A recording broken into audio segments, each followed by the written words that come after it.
Olá, essa é a última aula desse curso sobre reações radicalares, parte 2 da aula anterior que a gente começou. Parte dessa aula está no capítulo 34 do Kleiden, mas não só.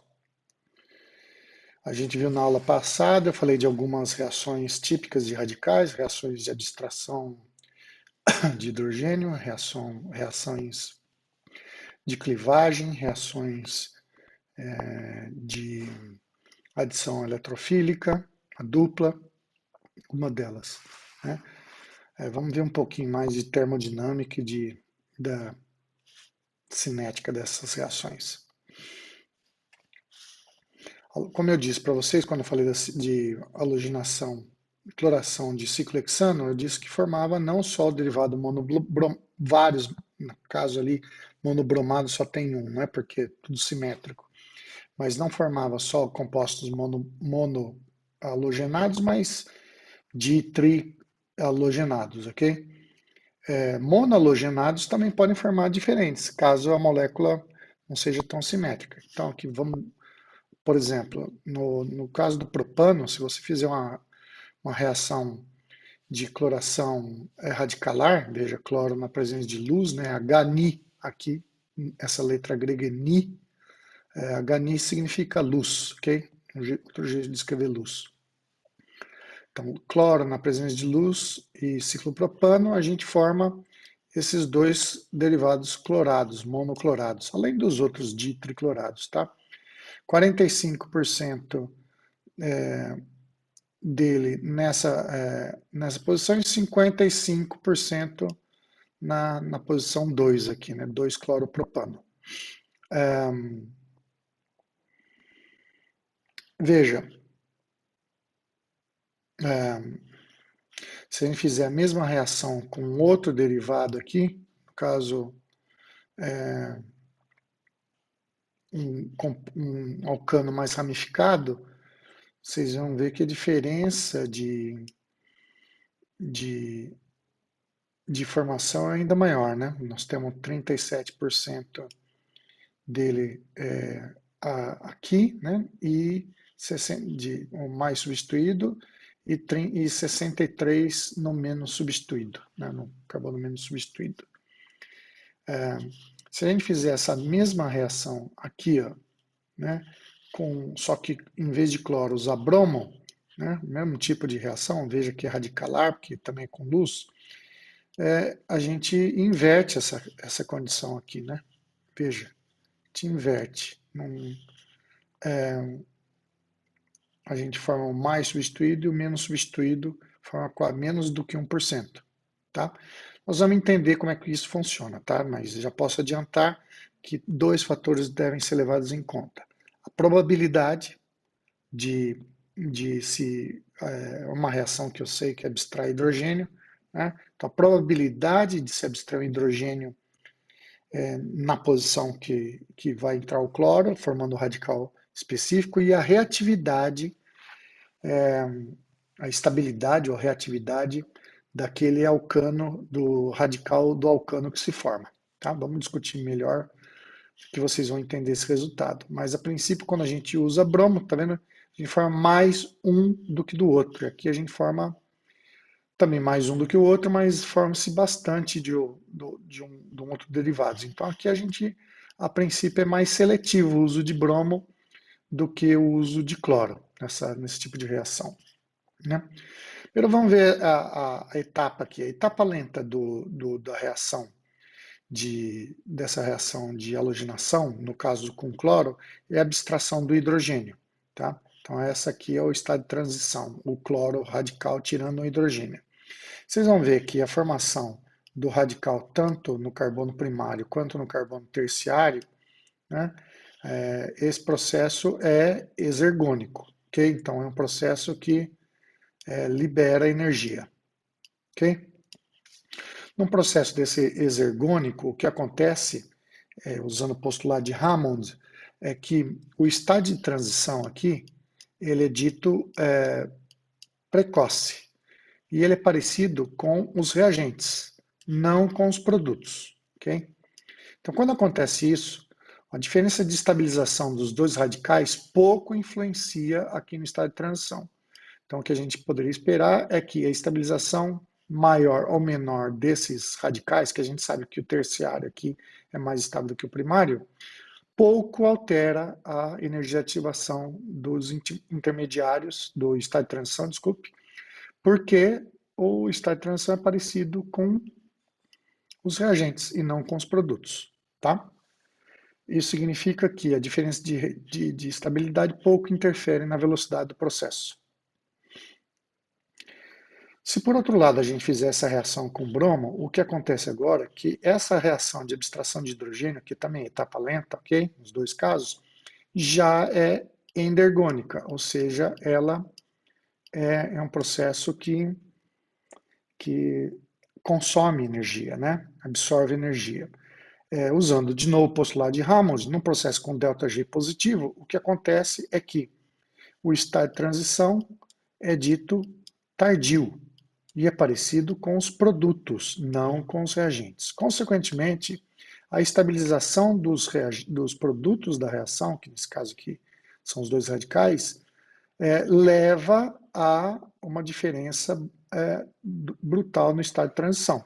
Então, aqui, a estabilização dos produtos altera, sim, a energia do estado de transição e, consequentemente, a velocidade de reação. Em outras palavras, a abstração do hidrogênio que leva ao produto radical mais estável tem ΔG de ativação menor do que o que leva o carbocátion primário. Consequentemente, a formação do carbocátion do radical terciário é muito mais rápida do que formando o radical primário. E é por isso que a gente explica a maior formação do composto bromado que veio do radical mais estável. Já já a gente vai ver como é que acontecem as reações subsequentes, mas essa etapa limitante é ela que é importante para a velocidade da reação. Isso faz com que o cloro fique menos seletivo do que o bromo, tá? A reação com iodo não deve ser levada em conta, porque é muito lenta, não é favorável, e a reação com flúor é incontrolável. Então, acho que o mais que vale a pena falar é a reação de halogenação com cloro e bromo. Okay? Outro fator que vocês devem ter percebido é que a gente, quando não tem compostos simétricos, a gente pode formar diferentes produtos, né? Como eu disse, depende de dois fatores, a probabilístico e de reatividade. Então, vamos ver aqui, por exemplo, se a gente fizer uma cloração de butano com radicalar, né, a gente pode formar um clorobutano e o 2-clorobutano, pensando só em derivados monoclorados, tá? Vejam, aqui o esperado é 60, aqui o esperado é 40. Da onde vem esse número, né? Se vocês olharem aqui, o butano tem 6 Hs que levam à formação desse composto aqui, né? Qualquer um desses 6 Hs que eu tirar aqui, 6 hidrogênios, vão dar um mesmo radical primário que depois vai reagir com cloro e vai dar o produto. Vocês vão ver o mecanismo já já. A gente já viu, na verdade, na aula passada. Já esse produto aqui, o 2-clorobutano, ele forma se eu tirar qualquer um desses 4 hidrogênios aqui. Tá? Qualquer um desses 4 hidrogênios aqui. Okay? Então, se nós temos 4 hidrogênios que levam ao 2-cloro e 6 hidrogênios que levam ao clorobutano. Então, a proporção aqui é essa aí, 60 para 40. Okay? É isso que é o esperado. Só que o observado experimentalmente é 29 para 71. Então, aqui que eu estou falando, né? Então, nós temos esse fator probabilístico. Pelo fator probabilístico somente, se a formação de um radical primário ou de um radical secundário tivesse a mesma estabilidade, tanto faz, um pouco se influenciasse, a gente deveria observar 60% de um e 40% do outro.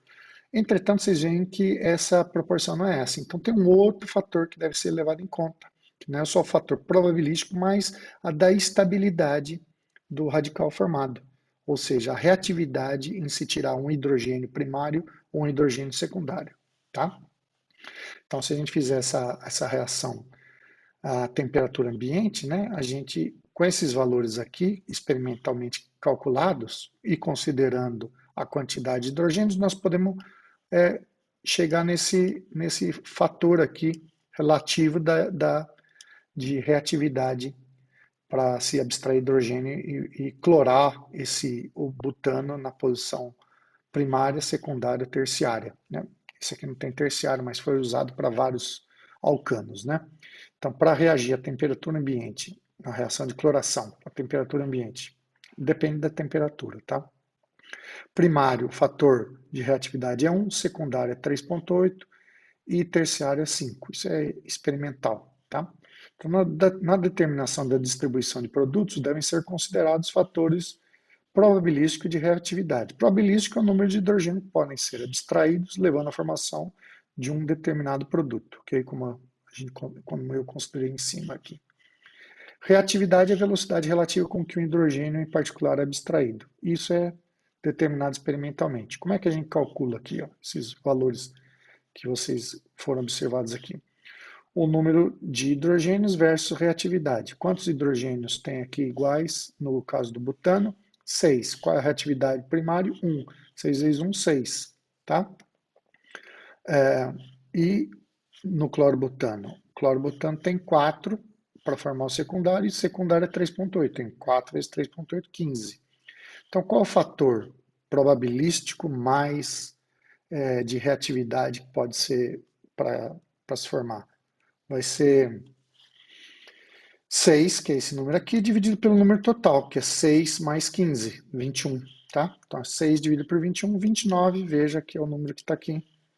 15, que é o fator para formar a secundária, dividido por 21, que é o número total daqui.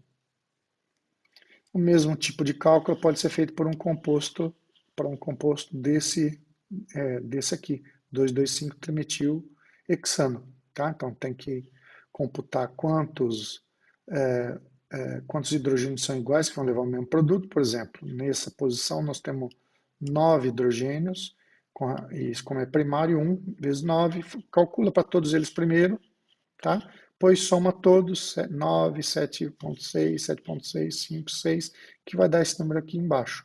E com isso você consegue prever qual a distribuição de produtos monohalogenados formada a partir de uma reação radicalar. Óbvio que vai depender de quem é o halogênio considerado e qual a temperatura. Por exemplo, se a gente fizer a mesma reação com radical de bromo a 125 graus, eu não achei o valor a temperatura ambiente para mostrar para vocês, tá? Mas deve ser valores maiores aqui, tá? Para o bromo. Sei lá, 1, 10, 100, sei lá. Okay? A 125 graus, esses valores é 1 para primário, 82 para secundário e 1.600 para terciário. Conforme a gente vai aumentando a temperatura, esses valores vão ficando cada vez mais próximos, tá? O que é difícil, o que eu quero só mostrar aqui. Mesmo a temperatura mais alta, o bromo é muito mais seletivo do que o cloro, pelas razões que eu exemplifiquei antes. Um processo é exergônico, o outro é endergônico. Segundo o postulado de Hammond, a estabilização do radical pouco interfere, mas interfere bem menos do que num processo endergônico, tá? Então é isso daí a diferença de reatividade entre bromo e cloro numa reação radicalar. O bromo pode ser usado diretamente para a bromação na posição benzílica e alílica, né? Por quê? Porque radicais benzil, né, que é aquele radical assim, ó. Esse é um radical benzila. Vocês já viram, tem carbânium benzílico, tem carbocátion benzílico, tá? Esse aqui é o radical benzila. E esse aqui é o radical alila. Vocês já viram que tem carbocátion alílico também, né? Carbocátion, carbônio. Esses radicais são muito estáveis porque são estabilizados por ressonância, tá? Você pode usar bromo aqui, bromocloro, para bromar direto essa posição. Como que a gente faz essa reação? A gente pega X aqui, pode aquecer ou pode usar HNI ou pode usar algum peróxido para iniciar a reação. Qualquer um desses jeitos dá para fazer a halogenação radicalar nessa posição bem fácil. Só tome cuidado aqui, né, no caso que você tiver um ácido de Lewis, isso aqui pode fazer uma substituição eletrofílica, né, o Cl2 ou Br2. Se você tiver Br2 aqui, e mesmo com aquecimento, pode acontecer que o Br2 pode atacar a dupla, ou o Cl2 pode atacar a dupla. Então, sempre leve isso em consideração. Para a gente evitar a cloração ou bromação de uma dupla diretamente, a gente pode usar um reagente específico que chama-se N-bromosuccinimida, que aqui vale a pena, uma reação clássica radicalar usada em química orgânica, né? Você vê NBS é esse composto aqui, né? N-bromosuccinimida. Isso aqui é succinimida, né? Essa outra parte aqui. N-bromo, porque está ligado no nitrogênio, então a gente tem que falar que o N-bromosuccinimida. Succinimida, isso aqui. Então, se a gente for fazer essa reação de viu N-bromosuccinimida, é a reação radicalar. Tem vários jeitos de fazer essa reação, pode ser com luz, com peróxido, com aquecimento, tá? Vocês vão achar de vários jeitos. A gente vai fazer uma reação de bromação radicalar aqui. A posição que nós vamos atingir são as posições alílicas, qualquer uma dessas duas. Ele vai formar um composto monohalogenado, monobromado no caso, porque N-bromo. Tem N-cloro também, tá? E aí vocês veem que a gente colocou um bromo aqui com um razoável rendimento, né? 85%. Como que é o mecanismo da reação? O radical bromo vem aqui, tira o hidrogênio, forma um radical lila que é estabilizado por ressonância, como eu já falei. O radical ataca o bromo e dá o produto monobromado. E radical bromo que volta e faz com que a reação seja contínua, né? Seja em cadeia. Óbvio que o que pode acontecer é o radical pode abstrair hidrogênio, mas o radical também pode fazer uma adição radicalar. Então, veja, aqui tem 85%, que é o resto? Os outros 15%. Outros produtos dessa reação, que pode, por exemplo, composto de bromado, tá? Esse aqui não vai via bromônio, tá? Porque o solvente aqui, que é CCl4, não ajuda a estabilizar. Vamos olhar melhor como que acontece essa reação com N-bromosuccinimida. Ela pode ser iniciada por luz ou calor, tá? Veja que aqui a gente coloca esse radical bromo. De onde veio o radical bromo? E aqui a gente coloca BR2. Ué, de onde veio o BR2? Sendo que a gente não tem BR2 nem radical, nós só temos N-bromosuccinimida e o alceno. Então, a reação pode ser iniciada por luz ou por calor. Então, por luz ou calor, o que acontece é aquece ou incide radiação ultravioleta, a gente cliva a ligação aqui, N nitrogênio bromo, a gente forma um radical succinimila e forma o radical bromo. Essa é a etapa de iniciação. Aí o que acontece? O bromo vai ali e tira o hidrogênio do grupo, benzílico ou alílico, né? Essa etapa aqui que vocês estão vendo, ó, essa etapa de abstração de hidrogênio. Vai tirar um hidrogênio que vai formar um radical estável. Esse vai ser sempre o preferencial, okay? Porque lembra que ele é mais seletivo. Então, o radical mais estável vai se formar primeiro, porque o estado de transição para formar ele tem menor energia. E aí a gente forma um HBr, e esse HBr vem aqui, reage com N-bromosuccinimida e libera BR2. Esse BR2 aqui é o que está aqui que vocês estão vendo, tá? Então esse é como acontece a reação, tá? Então essa aqui é a etapa de iniciação e essa aqui é a etapa de produção dos reagentes que vocês viram na página anterior. Essa reação também vocês vão ver em vários livros que é iniciada por peróxido. No caso aqui você tem um peróxido orgânico, em calor ou luz, ele cliva em dois radicais alcoxy. O radical alcoxy abstrai um hidrogênio do composto que vai ser halogenado, né? E dá esse radical aqui do composto que vai ser halogenado. O composto que vai ser halogenado reage agora, ele tem uma reação de substituição radicalar aqui, você forma uma nova ligação do composto que vai ser halogenado com bromo e libera o radical succinimila. O radical succinimila, abstrai o hidrogênio da molécula que a gente quer halogenar, dá uma nova molécula e aí essa nova molécula reage com N-bromo-succinimida, é bromada. E aí assim vai, tá? Então essa aqui é a etapa de propagação. São dois mecanismos diferentes, mas que dão o mesmo resultado. O problema é como que gera o radical inicial. Então, N-bromo-succinimida é muito bom para fazer bromação radicalar em compostos em posições alílicas e benzílicas, ok? De um jeito bem controlado e com bom rendimento. Outros processos ambientais bioquímicos também envolvem reações radicalares, tá? Reações radicalares são envolvidas na remediação de solos contaminados por hidrocarbonetos, tá? Reações de polimerização, reações atmosféricas, degradação de lignina por fungo, diversos processos bioquímicos fisiológicos, como lipoperoxidação, estresse oxidativo, envelhecimento, mutações e doenças. Tá? Tá muito importante em bioquímica esse tipo de reação, em química ambiental, dentre outros. Falar um pouco só disso para tornar o assunto talvez mais interessante para vocês, né? Não é só em química orgânica que isso é importante. Embora o que aconteça no organismo, reações bioquímicas são reações de química orgânica. Se vocês olharem aqui, isso é uma distribuição, um orbital molecular do oxigênio, tá? Então eu fiz aqui, peguei o oxigênio, a gente distribui aqui o oxigênio, um átomo de oxigênio, outro átomo de oxigênio. Aqui são os elétrons do átomo de oxigênio. 1, 2, 3, 4, 5, 6, 7, 8. Ele tem 8 elétrons, né? No oxigênio. Esse aqui tem 8 também. E a gente vai distribuir, quando forma a ligação química, covalente entre dois átomos de oxigênio, a gente forma uma molécula de oxigênio O2, que então aqui está um diagrama de um orbital molecular. Se a gente fizer isso, vocês vão ver que tem dois elétrons aqui que estão desemparelhados, tá?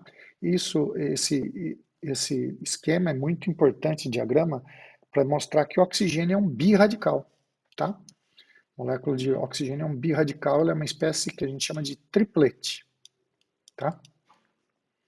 Birradical. E como todo birradical, como todo radical, ele reage através de reações radicalares. Ainda bem que o oxigênio, que é triplete no estado fundamental, esse é o estado de menor energia do oxigênio molecular, ele é triplete, porque se ele fosse singlete, como a maioria das moléculas orgânicas, quase todas elas no estado fundamental, pegaria tudo, entraria em combustão espontânea. Então essa diferença de multiplicidade que a gente chama do oxigênio é que impede do oxigênio reagir diretamente com moléculas orgânicas. Essas moléculas orgânicas só podem reagir com radical se eles mudarem de estado e ir para o estado citado, dito triplete, para reagir direto com o oxigênio triplete, ou se o oxigênio virar singlete, tá? Que dá para fazer também. Esse é o jeito que a gente. Reações de transferência de elétron também, ok? Pode acontecer. Aqui um diagrama de lipoperoxidação, que é responsável, por exemplo, de permeação de membrana de célula, ou até para sua manteiga da sua casa ficar rançosa, tá? Geralmente você tem essas insaturações em gorduras poliinsaturadas, você vê que tem esses hidrogênios que são alílicos, né? Eles estão entre duas duplas. Então, um radical inicial aí, pode ser qualquer radical que é produzido pela menor quantidade possível, pode ser um metal que inicia a reação radicalar. Esse radical vem e faz uma abstração de hidrogênio que vocês estão vendo aqui. Forma um radical que é estabilizado por ressonância com essas duas duplas, tá? Assim que você formou um radical e você tem oxigênio perto, o oxigênio é um birradical. O que ele é? Você pode enxergar o oxigênio assim, ó, um jeito de enxergar que o oxigênio é isso aqui, tá? Então, esse radical pode reagir aqui, fazer longe para vocês, tá? Então, só pode reagir aqui e forma um radical peroxila. Esse radical peroxila pode abstrair um hidrogênio aqui da molécula original, da gordura que está numa membrana, ou como eu disse, até um triacilglicerol, gordura vegetal animal, e forma um hidroperóxido, ok? Aí, presença de metais, ou termicamente, postulado é que metais fazem essa reação. Pode acontecer uma clivagem aqui homolítica, a gente forma radicais alcox e radicais peroxila, tá? Esses radicais podem clivar em diversos outros compostos, por exemplo, compostos carbonílicos ou formar peróxidos cíclicos. Os peróxidos cíclicos, no caso aqui, podem ser isoprostanos, neuroprostanos, que são similares a prostaglandinas, tá? Então veja como é importante essas reações de lipoperoxidação. Aqui só estou mostrando um dos processos possíveis. E essa é uma outra reação que eu não falei ainda, a adição de oxigênio em radicais. Assim que você forma um radical, se aquele meio tiver exposto a oxigênio, você pode formar peróxidos, tá? E esses peróxidos vão desencadear uma série de reações. Um outro exemplo que eu quero dar em química ambiental é formação de smog fotoquímico. Por exemplo, você tem um carrinho aqui, o carrinho é combustão, a temperatura no interior do carro é bem elevada, ele absorve oxigênio da atmosfera para fazer a combustão, e na câmara de combustão também entra nitrogênio, porque 70 e tantos por cento da atmosfera é nitrogênio. Nessas condições, alta temperatura de combustão, a gente forma NO, tá?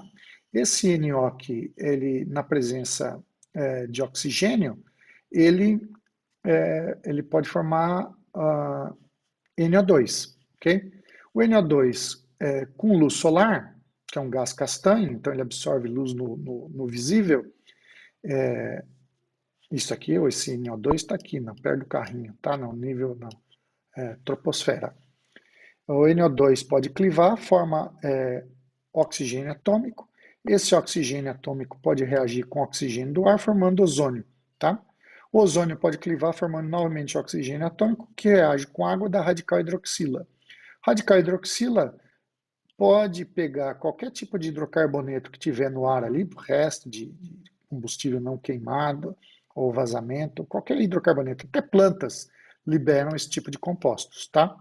Na verdade, a formação desses compostos é bem maior quando tem florestas perto, tá? Óbvio que tem que ter floresta e carro.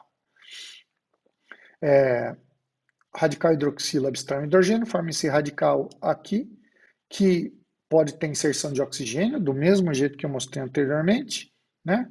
Esses radicais peroxil podem clivadão radicais alcoxi. Radicais alcoxes podem levar à formação de compostos carbonílicos, como aldeídos, ácidos, e esses peroxicompostos aqui, que são altamente tóxicos, né? Obviamente pode dar água e CO2, tá? Então esses compostos são envolvidos, todas essas reações fotoquímicas aqui e radicalares estão envolvidas na formação do smog fotoquímico, que é aquela poluição que a gente tem quando está no inverno aqui no hemisfério sul ou norte, tanto faz, que é advindo desse tipo de reação, tá?